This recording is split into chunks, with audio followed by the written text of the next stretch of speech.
你们好，我是 Jill Lawson. 我的中文不好，对不起, so I will have to speak in English. Hi everyone, my name is Jill Lawson, Associate Professor in Landscape Architecture at Lincoln University, also a trustee on the board for the Landscape Research Group and editor of Landscape Review, a Diamond open access journal published from Lincoln University. Welcome to Publishing Pathways Session 3. Publishing Pathways is a series of 4 seminars designed to help early career researchers with designing your own strategies for publishing your research work. So we're keen to help. Today we've got this session being recorded, as you know, but we've also got a Zoom link in the chat room in case something terrible happens on the Zoom platform and we have to migrate to a different software app.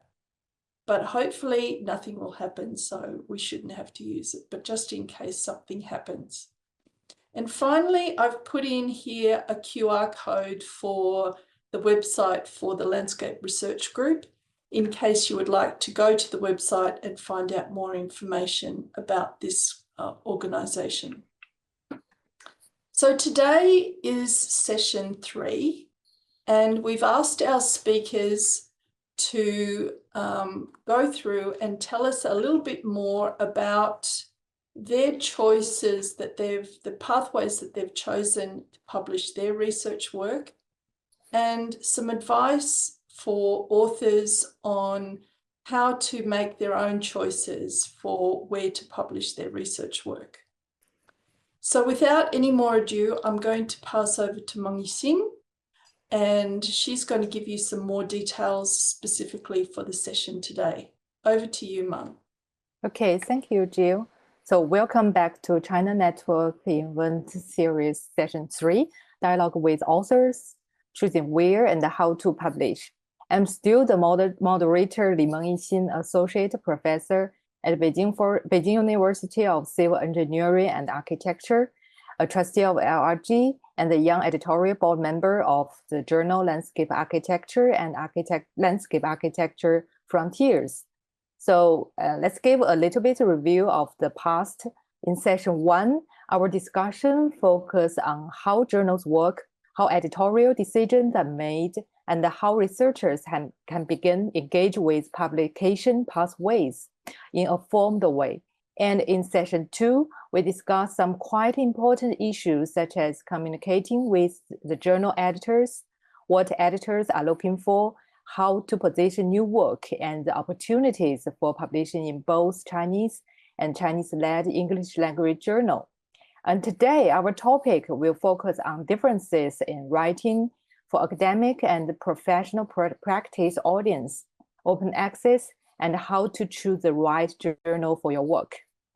Today, our speakers are Professor Jackie Baldwin at the School of Landscape Architecture, Lincoln University, and also Associate Professor Bian Simin at the School of Landscape Architecture, Beijing Forestry University. She's contributing editor of both Chinese Landscape Architecture and Landscape Architecture Journal. And the last but not least, Zhao Yanan. She's Digital Services Analyst of Learning, Teaching, and Library, Lincoln University. Last, in session 3, each guest editor will have 15 minutes to present. Once all the presentations have finished, there are going to be a 15 minutes Q&A session where you can ask each other questions. And also I will check in the chat box for any questions that the audience has been posted. So now let's get started. I'd like to invite our first speaker, Professor Jackie Baldwin. So please. Thank you. You can see that? Yes, no problem. Great, thank you. So yes, I'm going to focus on publishing books, and just by means of some introduction, I thought I'd just briefly introduce the work that I have been involved with in terms of publishing books. and I've published 3 books over the past couple of decades, starting from 2009, Field Guide to Melancholy, Melancholy in the Landscape in 2018, and Landscape Architecture Criticism in 2020. So I'm going to talk about those a little bit as I go through. I've also done over 30 book chapters, so that's sort of part of this story as well. And of course, done many journal articles, which kind of fills in the back of this whole story about publishing too. And as well as that, the writing side of being involved in publishing, I've also been involved in quite a lot of reviewing. So I've reviewed about 10 book proposals, probably quite a lot more than that, beyond the ones that I could find quickly. Examined about 16 PhD theses, so I'm going to talk a little bit about the relationship between a thesis and publishing a book. And of course also reviewed many articles and abstracts, which again provide some context for thinking about publishing. I guess the question as we sort of weigh up the possibilities alongside publishing articles and other opportunities is why publish a book? If you're thinking about a strategy in terms of your own research career, one of the most obvious perhaps is to fill a research gap. So the same thing that we might think of in starting a research project. And I've just put the little icon of my Field Guide to Melancholy there because that was very much to fill a research gap. It came about as a consequence of starting to write another book and finding that the book that I was looking for to help me write that one didn't exist. So there was quite clearly a research gap there that I decided to stop the other book and write this one to fill that gap. It might be to provide a textbook. So my book on landscape architecture criticism is actually a book that derives from the course structure for my course on landscape architecture criticism here at Lincoln University. So after teaching it for many years, and after students are asking for a book that supported the course, I decided to put it into book form. So the book shape, its format, essentially mirrors the structure of that course. It might be to find an expanded audience so that the research that you've done can potentially reach a wider readership than with an academic paper. So even with open access, it might be that publishing a paper means that it's constrained just within the journal format, whereas a book can potentially reach a lot more readers than an article might. So a book is something that allows you to bring together quite a substantial body of research to be disseminated so that you can make quite a significant contribution to the discourse that through writing a book, it kind of brings a whole lot of research together in a discrete body of work. And probably one of the main things in contemporary universities is the challenge of having to demonstrate research metrics. So being able to prove through things like citations and other measures that you're performing well as a researcher. So I've just got a few slides to talk about how some of those research metrics work in relation to book publishing. So this first one, focusing on research metrics and other measurables, this idea of reviews and ratings. So this is just an example from looking at Amazon, in this case, at my book. So it's only 6 reviews, but the average rating there is 4.4, 3.5 on Goodreads, so that you can start looking for other ways of thinking of how people are rating the book.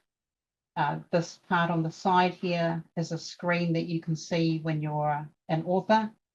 Shows you where your book is sitting in the ranking. So it got up to number 2 in books on social and developmental psychology and emotion, number 3, particularly in the emotions category, and number 11 in specific topics. So that kind of thing can provide support within your academic setting for showing how well your research is performing.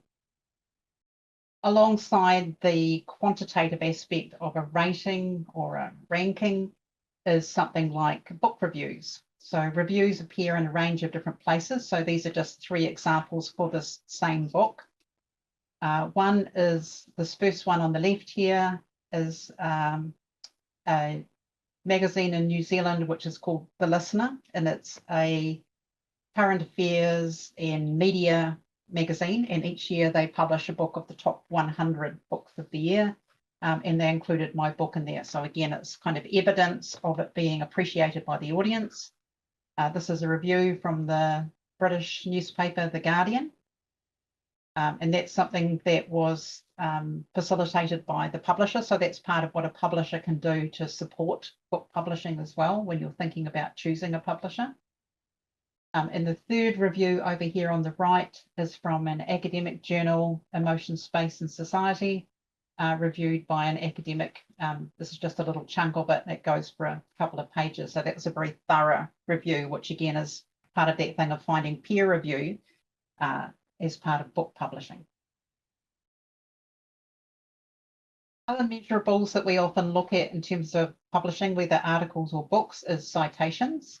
So looking on Google Scholar, can find the citations. So my second book was published in 2016, and I just checked it the other day, it's been cited by 70, which in landscape architecture is relatively good. It's not super fantastic in the bigger scheme of citations, you know, if we compare ourselves to scientists, for example. And the next slide is suggesting that if in the academic environment that you're in, citations are crucial, which is to say that's something that you really need, I wouldn't really recommend publishing a book. It's if you want your citations to be very high. I've just included 3 examples here again from Google Scholar. These are 3 books that were published around the same time as my book was published, and they're pretty well-known titles. So the Routledge Research Companion to Landscape Architecture, the Routledge Handbook of Landscape and Food, and Mark Tribe's book on Settings and Stray Paths, Writings on Landscape and Gardens. So you can see for each of these, again, the citations are relatively low, although they are very well-known books and regularly used. So if that's a measure that really matters in the context of your university environment, books is probably not the best publishing avenue to take. But there are other measurables that come out from publishing a book. So this is just a couple of examples here of invitations, which are framed as peer esteem, if we think about that in the language of research metrics. So from publishing the book on melancholy in the landscape, I was invited to write a chapter in the Routledge Handbook of Urban Landscape Research and a chapter in Catherine Hetherington's book on revealing change in cultural landscapes. So again, that sort of helps with demonstrating that contribution to the discourse and the recognition by peers. Of course, generates more publications as part of that as well. Other kinds of invitations, just a few examples here. The first one is from Professor of Landscape Architecture at Cornell University, who has been noted that she had been using my book on landscape architecture criticism in her teaching, and invited me to do a lecture which was online with her students. So that was a really great experience as well, and allowed for that kind of expanded connection that comes from the publication of the book. This second example here is of a photographer academic from the UK who was inspired by my book and invited me to contribute to his exhibition and to his book, which is called The Silent Land. And this is a text that I wrote for his exhibition. And here it is exhibited on the wall in the gallery. And another invitation from a British artist. This artist was Laura Daly, and she was doing some work on augmented reality and bringing of imagery into contemporary environments. And she was also very interested in my work on memory and landscape, and invited me to contribute to her exhibition and publication here as well. So all these other things kind of expand out that connection that comes from publishing a book. So those are a few reasons why to publish a book, but on the flip side, it's also useful to think about why it might not be the best idea. And I suggested one of those before, is that if you're looking for citations, it's not the ideal format. Another one is that it's often tempting to try and publish a PhD thesis as a book. And as I mentioned before, I've reviewed quite a few book proposals for publishers, and it's quite obvious when these are from PhD theses. And a thesis isn't the same as a book. So if you look at a range of examples of book structure, perhaps books that you really admire or enjoy as part of your particular theoretical practice focus, they're really, you know, what we call IMRAD, which is that traditional thesis structure of introduction, methods, results, and discussion. They usually have much more thematic chapters and a different kind of narrative arc that makes up the book, rather than the PhD is really usually to demonstrate the process of a research project rather than being able to bring together a much more high-level discussion of the result. Think about what kind of book as well. That might be a monograph, which is where you have one author or set of authors doing a sustained investigation of a topic. A textbook where you're filling a gap in teaching professional practice, again, might be single or multiple authors. An edited book, which is similar to publishing an issue of a journal, where you will have your editor or group of editors, multiple chapter authors. The chapters are often cited separately, like individual publications, and that can come about from a call for chapters or from an invitation. And there's also what we might call survey book, where you're surveying a particular topic, and that's more of an overview of existing knowledge than presenting new knowledge. One of the important things about this kind of strategy for writing a book is thinking of who you're writing for. So who is the audience that you're wanting to connect with, and how that might influence the choice of publisher. So we can think of a range of different audiences, ranging from a general audience, what we might think of as an educated general audience, rather than just the wide breadth of the population, a professional audience, or an academic audience. Each of those have a different kind of publisher that's usually involved in them. So like commercial publishers or self-publishing for a general audience, commercial or professional institutes for the professional audience, and for an academic audience, usually university presses or academic publishers. And in turn, each of these brings different review processes. So a general audience would usually just be the publisher reviewing or self-reviewing. You might have professional peer review of content if you're doing a professional publication. And in the academic context, there's academic peers would be reviewing the proposals and potentially reviewing chapters of edited books and so on as well. We focus just on that academic audience aspect, which is what most of us might be thinking about. For the university presses, examples like Cambridge University Press. Here in New Zealand, most of the universities have presses like Otago University Press. And then we have the academic publishers, the scholarly publishers, so Routledge, Sage, Wiley, and so on. The names we're probably all familiar with. So how to begin? So it's really important to check the publisher's requirements. So this is just the submit your book proposal page from Routledge. So they have a template that you fill in. There's quite a lot of commentary that you need on where your proposed book fits into the market. So you need to understand the market. You need to understand the potentially competing titles, demonstrate a track record, and often you'll need to have at least one chapter already written. The university presses often require a full or partial manuscript, so not just a proposal as such. And I think an important part of that getting ready to publish thing is getting familiar with the kinds of titles that a publisher produces. So this is just from my experience. I really loved the series of Pocket Essentials that were published by Oldcastle Books in the UK. And this is a title that I was really fascinated with, Psychogeography by Merlin Coverley. So I then proposed to those publishers that I would write a pocket essential about melancholy, which was accepted, and eventually it was published, as we can see here. So just finally, just to quickly wrap up some of the things to keep in mind in terms of publishing about managing the process.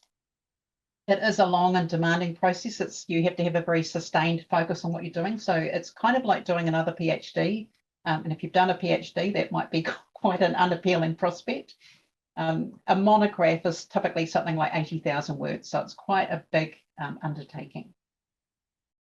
Need to be thinking about things like who will do proofreading. Sometimes that incurs a cost as well. You will need copyright for images and for long quotations. That can be extremely tedious, which particularly in the book that I did on landscape architecture criticism, took me a long time to get permission for all of those.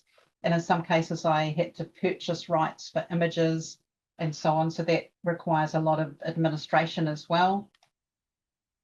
Indexing is another aspect as well that you can do it yourself or you can get an indexer, but again, that's another cost to keep in mind. That's a few things to think about in terms of book publishing. So I think that will inspire some of you. Okay, thank you very much. Thank you for the presentation. And I think the next one will invite Associate Professor Bian Simin. Okay, thank you, Professor Lee. And thank you, Professor Boring, for your sharing. I will share my screen first. Okay, can you see my screen? Yes. Okay. And because the time is very tight and my slides really contains a lot of content, so for the sake of clarity, I communicate with Professor Lee in advance that I will present in Chinese. And I noticed that most of the audience today are also Chinese. So I think maybe in the future, we can have a subtitle in this video, and I have already added the English translation in each of the slide. So thank you for your understanding, especially for Professor Boring and Professor Lausen. And next I will present in Chinese. OK， 那接下来我用这个中文来分享我的这个就是今天的分享哈。那么我今天的题目呢是这个设计类的学术论文的3种思路啊。那么也是基于我自己在做的事情哈，一直以来的这个研究的方向和旨趣来给大家分享。那么首先呢，还是有必要解释一下什么是设计类的论文，因为起码在这个中国的这个现在风园林研究的语境里面，其实设计类的论文它不是一个主要的方向，或者说一个主流的方向哈。那么我认为呢，它还是以这个设计的实践为核心的，也就是说，它还是以这个面向现实世界哈，我们怎么来把它落地的这件事情，它针对的是一些具体的问题，那么也要探索一些创新的方法，并且来验证哈，这个就是我们所谓的这个研究或者理论它是否是可行的啊。那么第二个问题就是设计类的论文和这个项目的介绍哈，它们之间的区别是什么？这可能是我觉得可能会是一些硕士或者是博士哈，刚介入这个研究的时候，大家会有产生疑问的一个地方哈。那么我认为它们之间还是存在非常明确的区别的哈。那么设计类的论文呢，我认为它还是面向一个更广泛的议题设计的一个更普适性的问题，或者说我们在这个设计研究的过程中去探讨一种更深层的基于当代背景的价值观认知，它是有普适性的。那么项目的这个介绍呢，它往往还是基于一类或者是一个项目的展开的过程还是一个比较基于项目本身的一个事情哈。所以我觉得这个呢，其实是设计类的研究和项目的这个介绍之间的区别。那么第3个问题哈，就是这个设计和我们所谓学术哈是否矛盾？这可能也是就是特别是在这个学位攻读的这个过程中哈，会产生的一些疑问。那么当然我觉得它是不矛盾的哈，虽然说其实大家的普遍认知里面会觉得这个设计类的论文是比较难写，也比较难发的，这确实也是一个事实。但是从我的这个个人的经验，和成长的经历来说呢，我觉得有2位影响我非常深的这个。既是设计师，也是非常著名的这个理论的研究者哈。一个就是大家非常耳熟能详的 James Conner，那么他从早年的这个就是景观都市主义的这一系，然后到后面出了一本这个大概10年前哈出的这个景观之想象啊，后来也被我的好朋友那个孟小冬和吴游翻译成了中文哈。那么这2本书其实是在我整个的这个学术的过程中起到了很深刻的影响，并且他们其中的很多我觉得非常富有洞见的这个看法，对现实世界的、对现在当代的这个城市发展和建设的一些看法，实际上是产生了非常非常深远的影响。那么第2位呢，就是我非常喜欢的一个瑞士的这个建筑师也是景观设计师哈，叫 Günter Vogt， 他现在应该在温州参加这个中国风园林学会的这个年会。那么他其实出的很多书是基于他的设计实践的，但是在这个设计实践当中，他非常细腻的去记录了他们整个的这个从开始做这个前期的研究，到最后如何把它变成一种原型，再放到自己的场地里的一个非常详尽的记录哈，这是书中的一些内容。那么这个呢，其实我觉得也是一种类型，就是它的设计本身就是非常的研究这个导向的。那么这种更深入的，而且跟当地的这种地貌有产生非常深刻的关联的这个研究类的设计，实际上我觉得对当代世界的这个我们说落地到具体的这个形式形态和这种材料语言的方面，我觉得是非常有开拓意义的。那么，所以就是综合2位先行者呢，我的观点还是说，其实这个设计类的论文它当然属于学术的一部分，而且极其的重要哈。那么接下来呢，就是我梳理了一部分这个近几年发表的这个就是基于设计的就是 design oriented 的这个论文哈。那么今天肯定不会全部来讲，我是这个挑了其中的3篇这3篇，然后希望从这3篇呢，我们做一个简单的一个回顾，也是我自己的一个反刍吧，来看一下就是这个设计类的论文它到底应该怎么来写作这件事情哈。那么这3篇论文其实上也是一个从构架上从简单到复杂的一个递进的关系。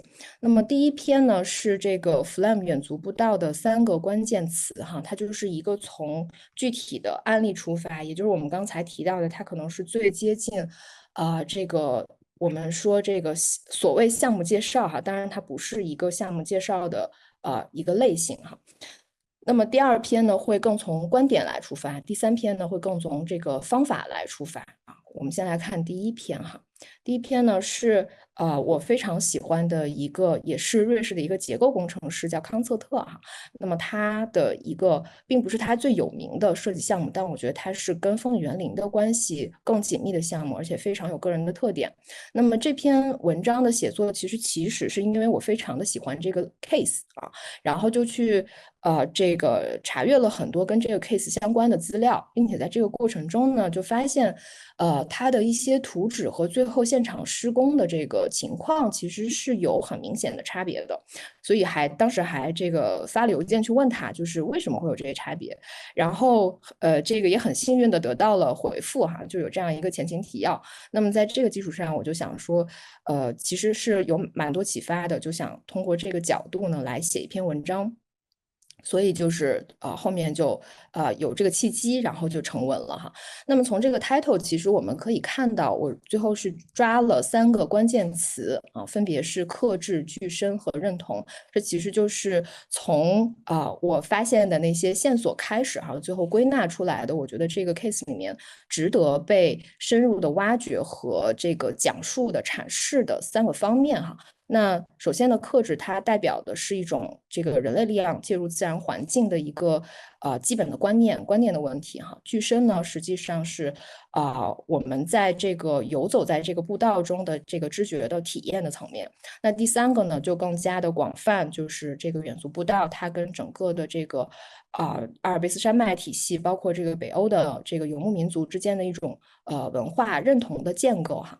那么我们可以简单的过一下。首先呢，当然是这个文章要有一个前情提要，就告诉大家这个 case 在哪哈，它就是在阿尔卑斯山脚下的一个小镇。然后呢，这个图上蓝色的是从山上流下来的这个水系，红色的是这条远足步道然后这个步道上呢，1到7的7个点就对应了康策特设计的7座小桥当然这个路线也是它整个去设定的哈，这是一个前情。那么在这个基础上呢，就分别从3个关键词来介入哈，去阐释这个步道里面我觉得非常动人的，也值得被知道的事情。第一个克制呢，我在底下又分了3个子集的这个叙述的思路哈。第一个呢，就是去探讨他其实作为一个结构工程师哈，那么他自己的这个设计观里面，他认为技术到底站在一个什么样的比重？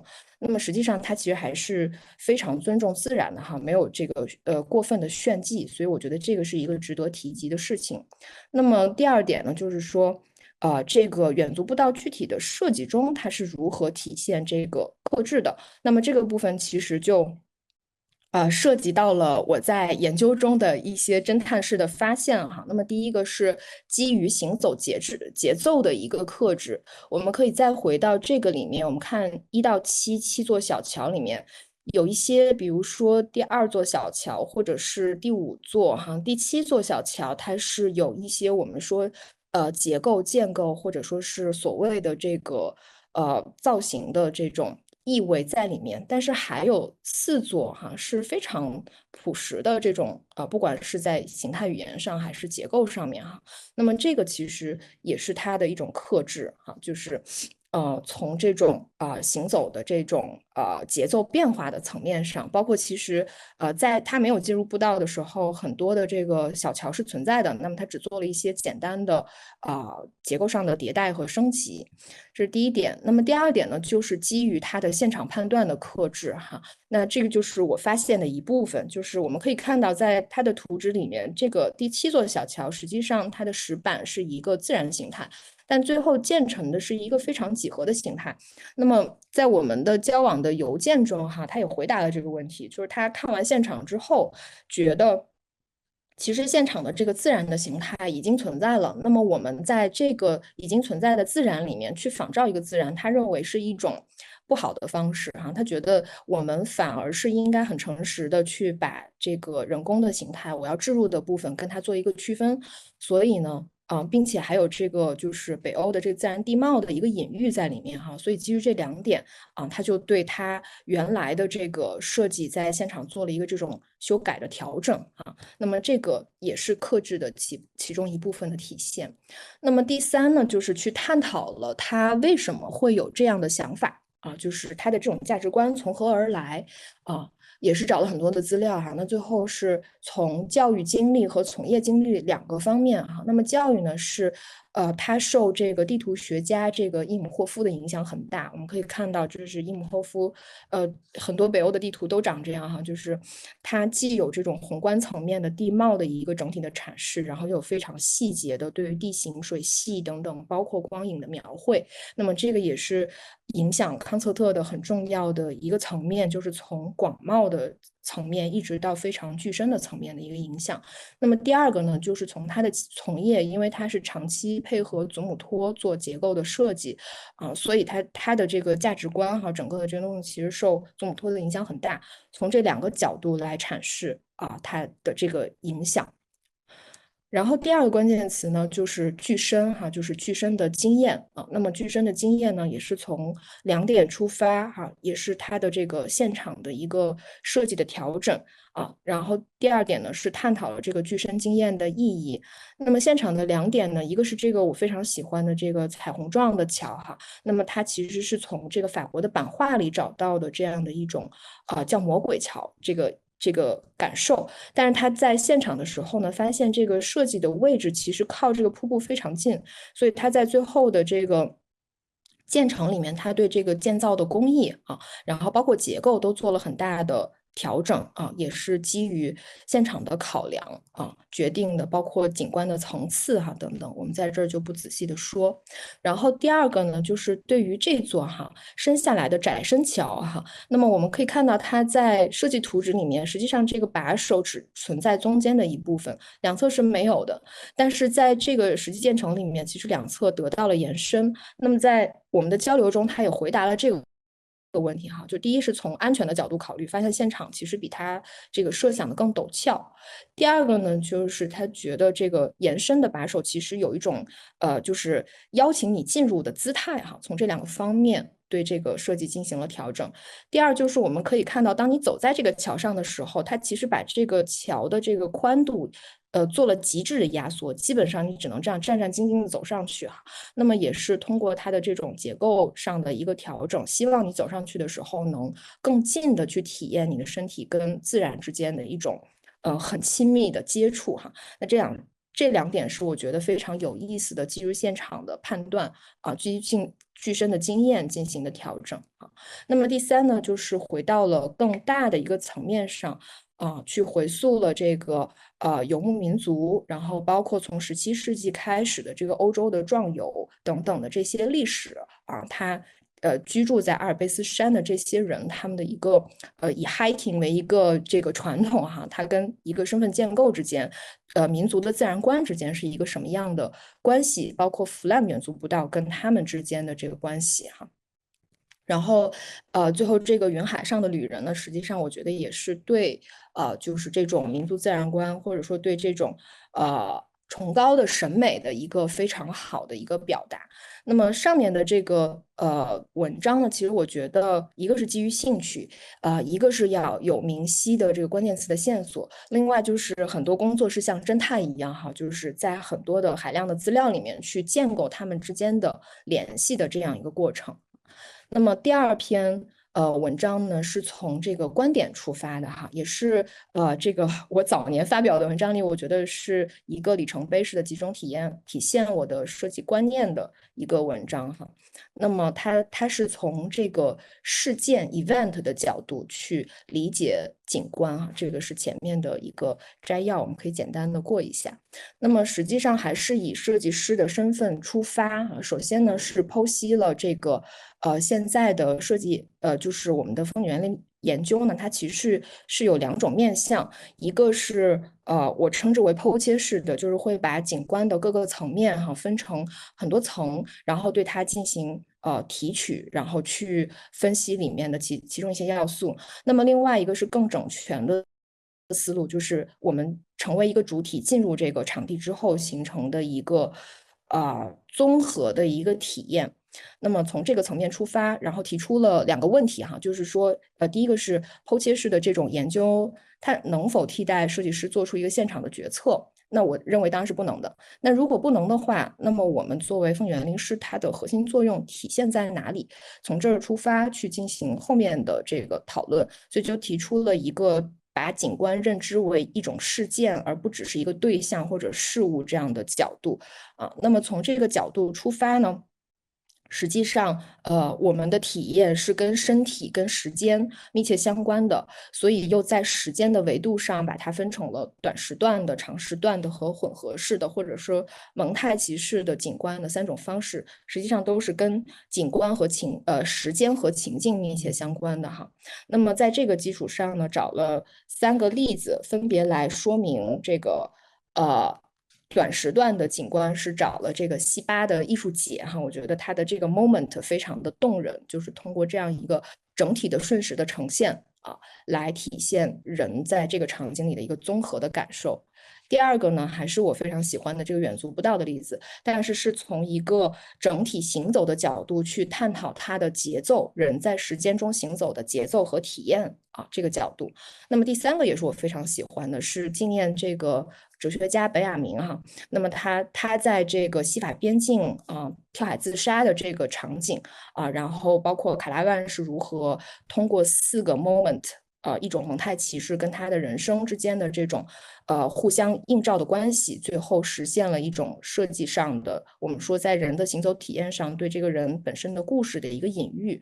那么从这3个例子来说，这个景观它是无法完全被剥离成这种剖切式的一个视角的。从这个角度来说，那我们可以回顾一下这篇文章呢，相对于上一篇文章，它的结构就更加复杂一点，但实际上也是3段式的，就是先是说这个研究的两种路径，那么第二呢是提出我的观点，是把它认知成一种事件而不是事物哈。那么第三呢是通过事件又分成了短时、长时和混合的景观。那么它背后其实是有一条逻辑线存在的哈，它是隐含在这个背后的，就是如果我们是此时此地此生的去看待景观的话，那它就不只是一个客观的对象哈，它是一个感受的整体，是一个事件。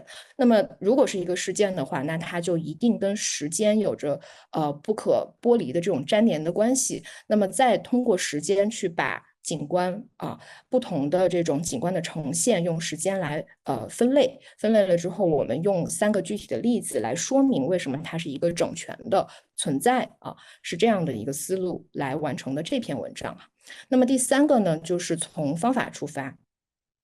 也是就是我最近在研究的城市微理寻 City Walk 的这个层面上，那么这个就更加的复杂一点我会很简单的说那么首先呢，就是它的结构就更加复杂了就是分成了6个部分，从一开始这个从这个文化批评的角度去重新认识什么是行走，然后第2点是这个去思考为什么行走它是一个批判性认知的过程，然后再把它带到景观的语境里面，然后呢再从景观的认知方法和设计方法这2个层面来说它在景观中的作用，最后是一个结语大概这样的一个流程。那么首先呢，就是从本雅明这个 Flönner 和都市漫游者和超现实主义的城市行走和德波的这个漂移3个层面来说行走和批判性认知的关系然后第2个部分呢，就是把这个行走把它拆成了3个过程：经验、思考和重构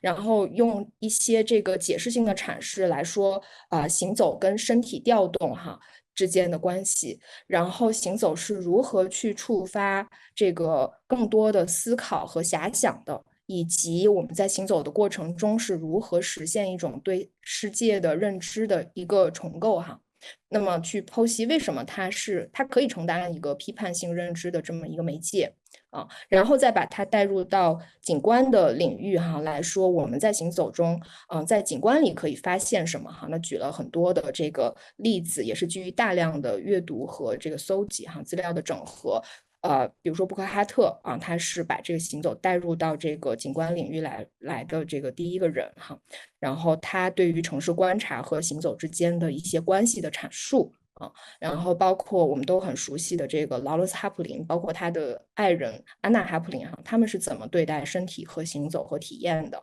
以及日本的这个金河次郎的考现学他们在行走里面是如何去很细致的描绘这个现场的情况然后包括后面的路上观察学其实是对前面考现学的一个延续都是一个通过行走细致观察的一个路径，然后再带入到这个犬吠工作室他们做的很多建筑民族志方面的研究然后呢，最后就是从朗格和亨特的这个观点出发来说，我们如何把这种身体的经验，把行走变成一个这个更加直接的从经验认知到设计落地的这么一个过程做一个转化。那最后就是用了我非常喜欢的康瑟特的一个例子，是弄华园区的这个设计那么去这个系统的说了它是如何从 field trip 里面去寻找这种地貌的灵感，然后把它还原成很多地形的这个原型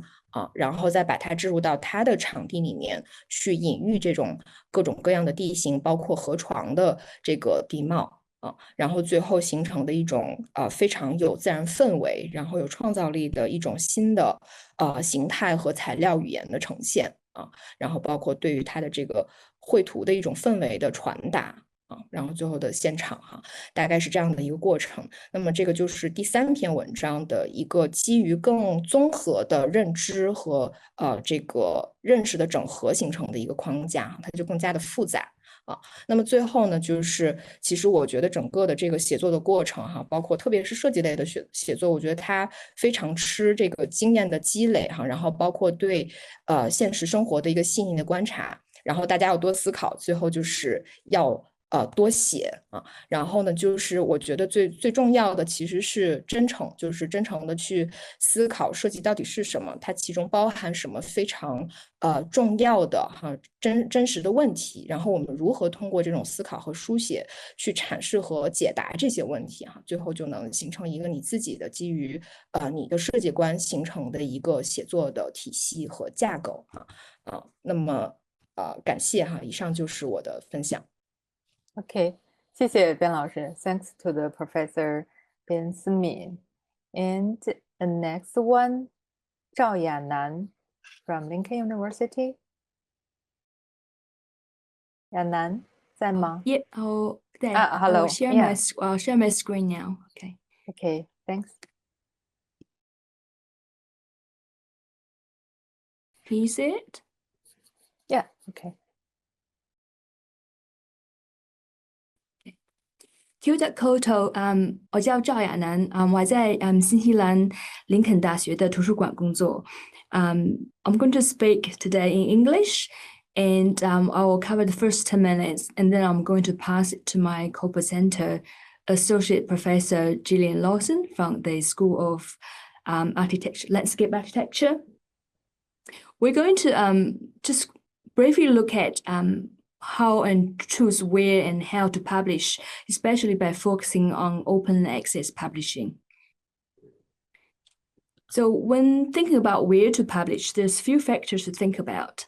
You could look at where your peers are publishing. You can also ask your colleagues, your supervisors, or other experts in your field for recommendations. Also, don't rely on the same journals all the time. You want to publish in a range of journals so you can reach a wide range of audience. Also think about your audience and what you want to be known for. Also, be aware of predatory journals and conferences, especially the ones been sending you non-stop invitations. Predatory journals take advantage of the publishing model, where authors yourself pay for an article processing fee in exchange for open access publishing. Those journals do not offer proper publishing services like peer review or archiving your article. Generally speaking, they will publish your article as long as you pay.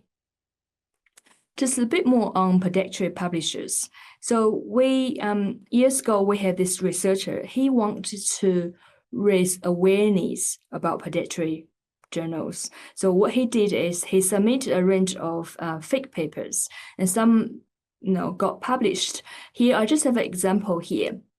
If you look at the screenshot, this paper looks totally legit. Even they even have an ISN number on top of the paper. But if you look closely, this study is actually about air and water quality in a fictional city from Pokemon. And if you look at closely again, look at the list of authors, and I found the second one especially funny. It's actually from the author is called Toronto Dump from Ministry of Truth in the Brown House. So I guess you don't really want your paper associated with journals like this. The question is, how do we spot predatory publishers? A few things you could do. You could check the website for the peer review processes. You can check the expertise of the editorial board, or if it's a conference, check the conference organizers. Who are they? Also have a look at the past publications. Are they at certain quality? Also ask your colleagues, have they ever heard about this journal? Have they published in this journal before? Now, coming back to look at open access publishing, I think it can be argued that it gives you higher visibility, can increase citation rates, and therefore give you broader impact.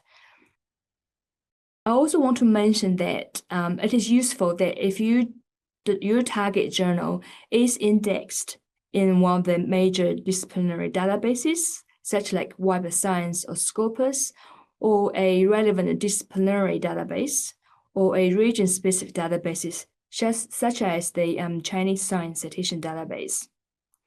If it is open access journals, it is also useful to check whether it is indexed in DOAJ or not. DOAJ is an index of open access journals around the world. It often almost like the gold standard for open access publishing.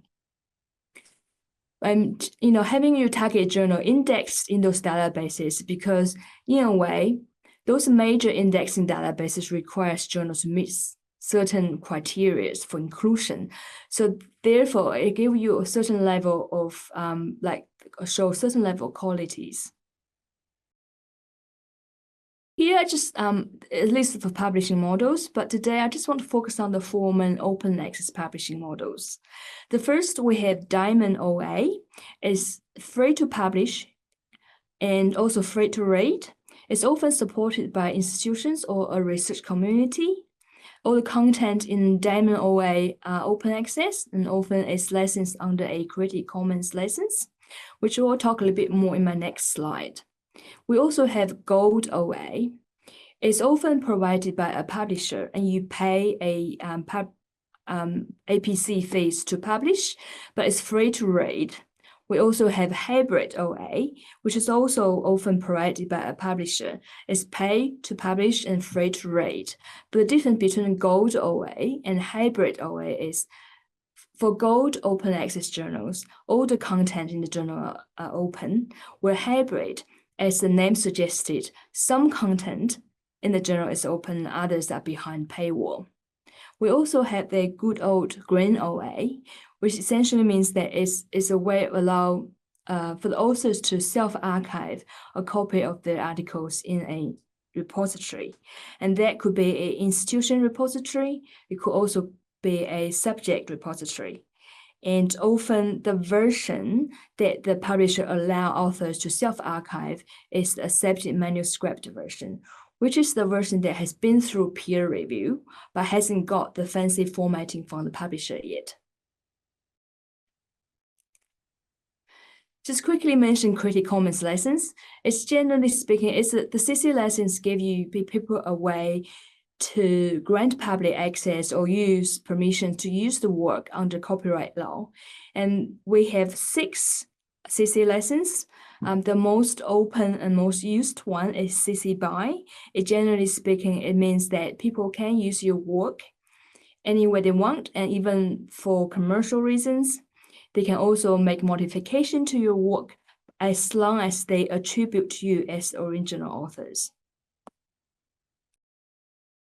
Before I hand it over to Jill, I just want to quickly mention Journals at Lincoln.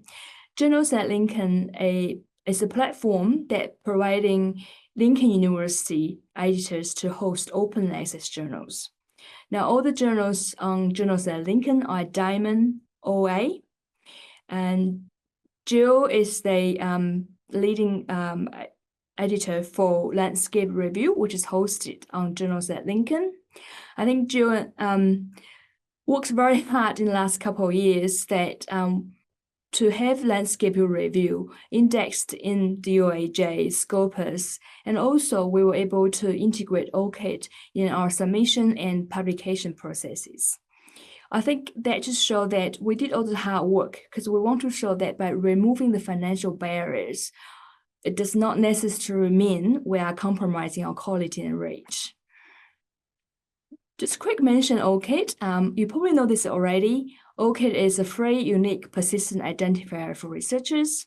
Now, there's many benefits to having ORCID, but I think one thing stands out for Chinese scholars, I think, is to solve the name ambiguity problems. So, for example, my name is Yanan Zhao, so I'll be published under Y Zhao in English-speaking journals, and there'll be many Y Zhao out there. So, having a unique identifier attached to my name, I'll be able to distinguish my work from other researchers who have the similar name.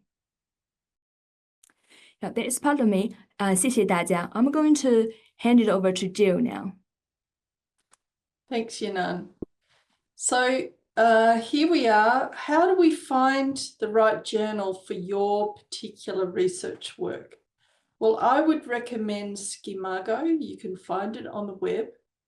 And I always advise my PhD students to look at Scimago when they're trying to come up with a journal that's right for their particular piece of work. Scimago is really good because it allows easy access to find journals related to your topic. It provides a really good overview of each journal, and it offers comparative information for each journal. It has two metrics. One is the SJR, which is the Scimago Journal Rank Indicator, which is a numerical metric, and it allows the categorization of the journal into either Q1, Q2, Q3, or Q4. It also provides the H index for the journal, which is a metric that measures both the productivity and the citation impact of that journal. Next slide, please, Yinan. What I love about Scimago is that you can, for each journal that you look at, it provides the scope of that particular journal. It also tells you the target audience, and it gives you the range of disciplines that the journal is appropriate for. Secondly, it gives you the quartiles that the journal has been ranked at over time, and it gives you these rankings for different groups of journals that may be more appropriate for your particular topic. And finally, it also gives you the related journals and the degree of similarity to the journal that you've searched for. Next slide, please, Yinan. So citations, as Jackie explained, isn't the only metric that we're interested in. For example, in Landscape Review, we're much more interested in trying to bridge that gap between research and practice. And practitioners in their projects very rarely actually cite academic research. So what we're more interested in is the downloads. And as you can see in the last few years, the download rate has substantially increased over time, which is related to how we've promoted the journal and the author's work, both domestically and globally. So remember that looking at a regional journal can be just as useful to your work as an international journal, because regional journals can be highly regarded by more local practitioners and local researchers. So don't discount them. Next slide, please. Author statements are also very important, so don't forget about them. These are declarations and commitments to integrity, reliability, authenticity, and even gratitude to people that have helped to support your research work. So that support can be participation in your research data collection, or it can be the funding that you were granted to actually do your work. And also too, don't forget that you can upload your data sets to a public repository. So at Lincoln, we have Data at Lincoln, and each of those data submissions can also count as publications because they're publicly available. Next slide, please, Yinan.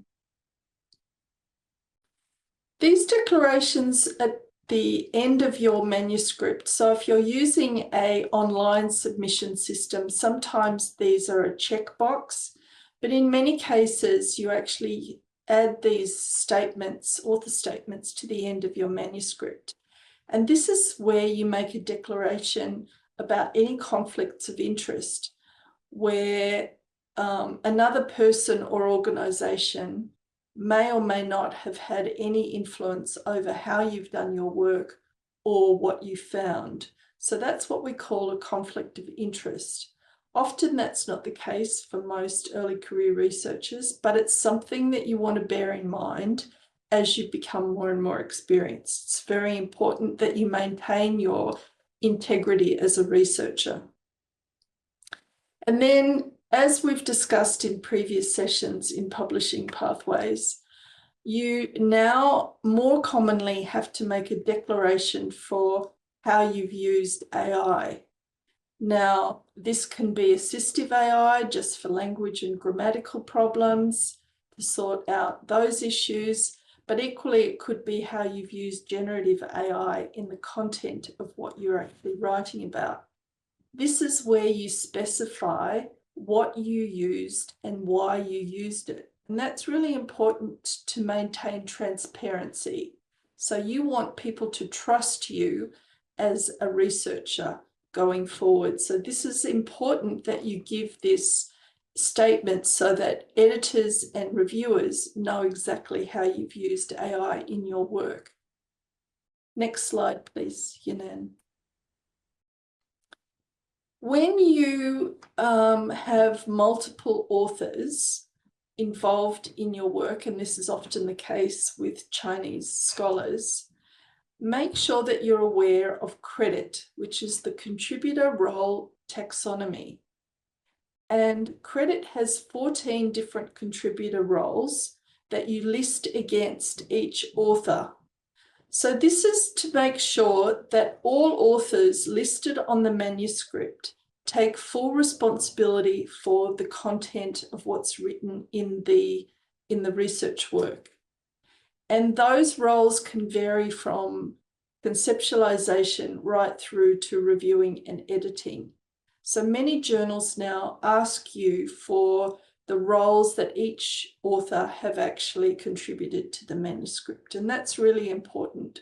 We don't want a person's name just put randomly on the authorship of your manuscript.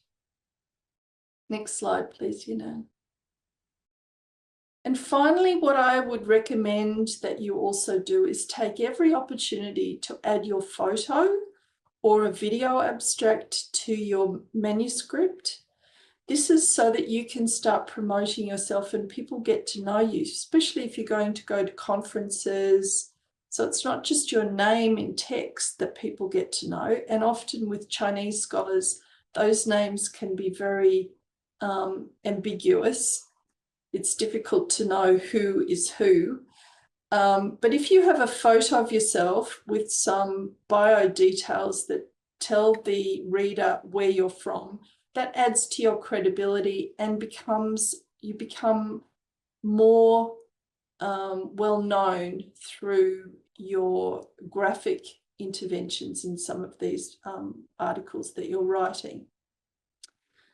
I think that's it for me. Next one.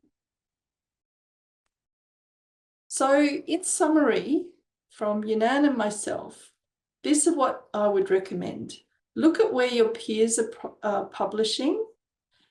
Be very careful about predatory journals and conferences. Check out open access journals because citation rates are often higher with open access journals. But make sure you're aware of the fees. Often article processing charges can be quite high. Check if a journal is indexed in the Directory of Open Access Journals, DOAJ, or Scopus or Web of Science or other indexing systems to make sure that your work goes out for wide global distribution. Remember, Creative Commons license help to determine how your work can be used by others. It protects both you, but also allows the dissemination of your work so that other people can actually use it, which is what we actually want to happen. Use, I would say, Schemago journal rankings to help you search for comparable high quality Q1 and Q2 journals for your topic. It's not a good practice to keep using the same journal, and in landscape architecture there are a relatively small number of journals that we can publish in, so don't keep using the same one. And don't disregard the smaller discipline-specific journals that can also be high quality but can target specific audiences for your work. Author statements are really important and they must be accurate and honest to maintain your reputation as a good researcher. And finally, use images and videos to promote yourself as an author. In this day and age, graphics, visual aids are actually becoming more and more important, as we've heard in previous sessions in Publishing Pathways. But remember, you can learn all these things slowly as you acquire more and more experience. So don't try and take all of these things on board. We've all spent years doing this, and we want to share as much information as we possibly can with early career researchers. But you will develop this understanding as you go along. Last slide, please, Yanan. So, 谢谢. Thank you very much for the time today to speak to you. If you have any questions, please let us know. We can talk in the chat now, or you can email Yanan and myself anytime. We're happy to answer any questions that you may have. Thank you very much. Okay, thank you. Thank you, Jill and Yanan. That's all the presentation today. And then let's go into the Q&A session. And I think now I have several questions for today's speakers. I will ask firstly, and then if you have any question to each other, you can also ask. And also I will ask questions in bilingual language, in Chinese and English. And the first question for Jackie Bolin. And I think from your experience of book publication, which kinds of publisher is more friendly to early career researchers? And then the next question is about do you think the role of critical thinking is very important in your book writing? 我问了2个问题，对于这个Jackie Bolin 教授。第一个是从您的经验来看，哪个出版社对于年轻的学者更加友好？然后第二个是您认为这个批判性思考在您的这个写作中的这个重要性是什么？You can think about it. And the next question is about we'll ask 边思敏老师。问题是您认为设计类的研究的创新点有哪些？ From your point of view, what are the innovative idea in this kind of design-oriented paper? Yeah. 第3个问题 the third question I will ask to 赵亚楠. Could you please give more details about the landscape review? 就是我想了解一下，或者向中国的读者问一下，就是你能多介绍一点关于 Landscape Review 这本期刊的这个相关的内容吗？比如说它的主题和它的一些过去的一些内容。The last question is I will go into Jill. In the Journal of Landscape Review, how many Chinese authors contributed to it? And what kind of topic is more popular? 就您认为在您的这本期刊 Landscape Review 这本期刊里面有多少的中国的作者曾经贡献过这个文章，以及最感兴趣的这个专题的方向是哪些？ Okay, that's all from my point of these questions. Yeah, I will ask firstly, and then I think maybe if you have the answers, you can just put your hands and we'll give the answers to the audience. Thank you very much. Okay, Professor Jackie Bolin. I can start with your questions. Thank you for those questions. I think that was a great question in terms of which publishers might be the most welcoming for early career researchers. And I think that's often a little bit of luck, so that if you come across someone who's very easy to deal with when you're submitting your proposal, some people are much more patient and friendly than others, so there's that aspect of it as well. But the other side of that is that the researcher themselves needs to take a lot of care to make sure they understand the process. And a little bit like if anyone's ever tried submitting a paper to a journal, often it's a very unfriendly process as you're trying to upload all these documents, and it can be quite frustrating. So again, patience needed on both sides to make it as friendly as possible and welcoming. Your second question was about critical thinking. Yep, absolutely vital, because that's the real author's key role in all of this, is to think critically about their research and not and be sure that they're questioning everything, really questioning where their ideas come from, where their data comes from, how they've interpreted it, rather than just assuming. No one really wants a book that's full of assumptions or generalizations, that kind of thing that isn't very rigorous in terms of research. So that's really the researcher's role, to think critically and make sure that there's that robustness in their work. Okay, thank you very much. Yeah, thank you very much for your idea. And the next one who want to answer my question?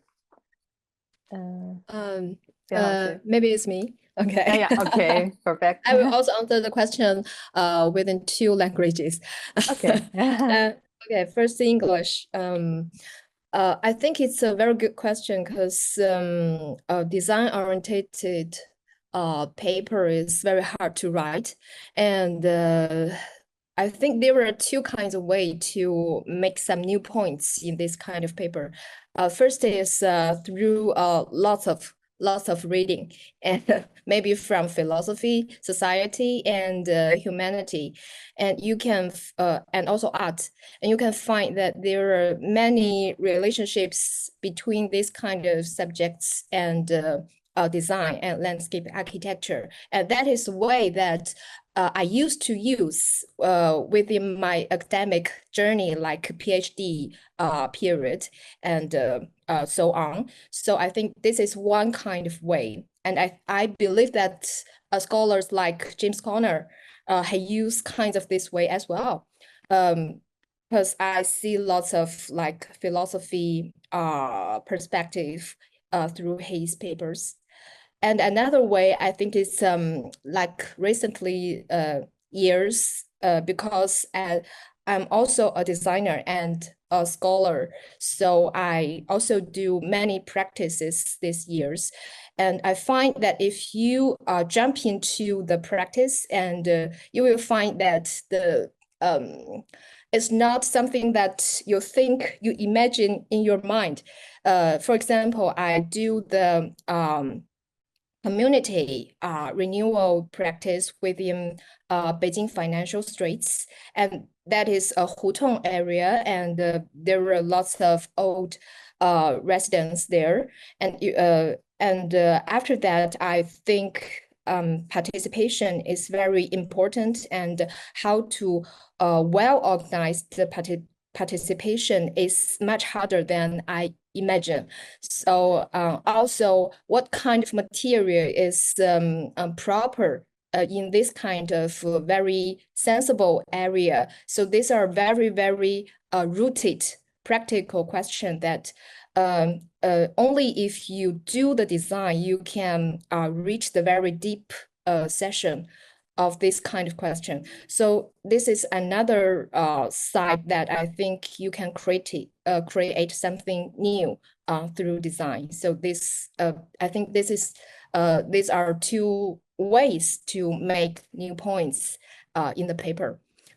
然后我再简单的用中文说一遍，就是我觉得有2个方向啊，一个是通过广泛的、大量的，而且是跨学科的阅读，因为设计它其实是跟哲学、社会学、人类学、艺术学息息相关所以在大量的阅读的过程中，在跨学科的这个思考的过程中，实际上我觉得是可以借助别的学科来很大程度上的帮助我们去重新理解世界、理解设计是什么，这个是一个认识论上面的东西，我觉得也是非常非常重要的。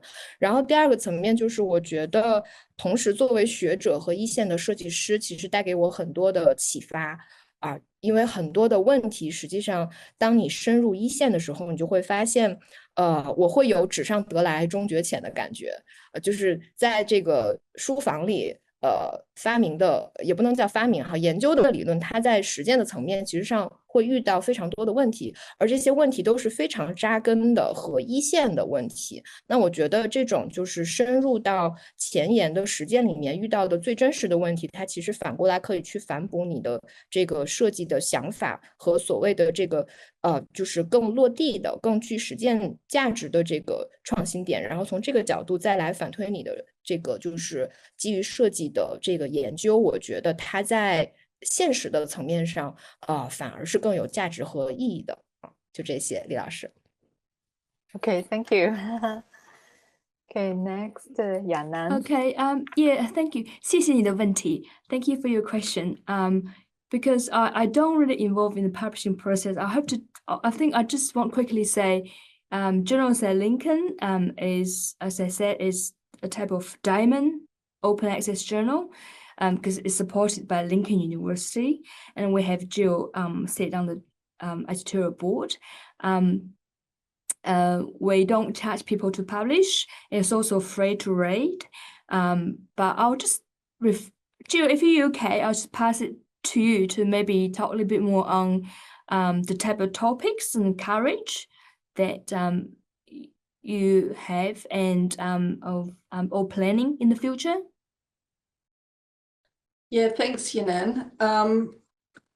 The thing about working on landscape review, and I have to acknowledge that Jackie Bowring did years as an editor on landscape review, is that we have so much control over what we actually choose to publish in each issue, which I love. It's, you know, gives you that creative chance to bring in authors from all sorts of different places around the world, which kind of segues into the question that I was asked, which was how many Chinese authors have published in Landscape Review? Well, actually not that many. And that's because it's been rather focused on New Zealand. It's been well known in Australia. And so, especially I'm Australian, so I've brought in a lot of authors from Australia as well as from New Zealand. So it really depends on the network that you've got. We have had Chinese authors, particularly in the Heat issue, which is the current issue from Beijing Forestry University.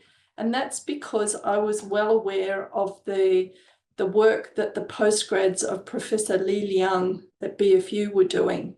And so I knew what their interest was. So I encouraged them to actually publish in Landscape Review. So the more you're known to an editor, especially in a journal like Landscape Review, the more flexibility that we have to actually include you as one of our authors. And I've found the quality of work from Chinese authors very high. Of course, you have to be able to write in English. That's kind of the basic understanding, that you'll be able to write in high quality English. So that's the answer to the first question. In terms of the decisions that we make about what issues will go ahead, is really about developing our network, you know, particularly in the Asia Pacific. So China definitely comes into the scope of what Landscape Review is trying to do at the moment. The next issue that we're working on at the moment is an issue on islandness, because a lot of Oceania is an archipelago of islands. And so we felt that it was important for authors to engage in that topic. So that will be the next issue. The issue after that is going to be dealing with landscape and technology, because we're running a symposium in November. But if you're part of Landscape Research Group and you're part of the Chinese network that Meng and I have been encouraging people to set up, this is a great way for you to get involved and suggest an issue yourselves. And then based on your network, you can actually then reach out to other authors.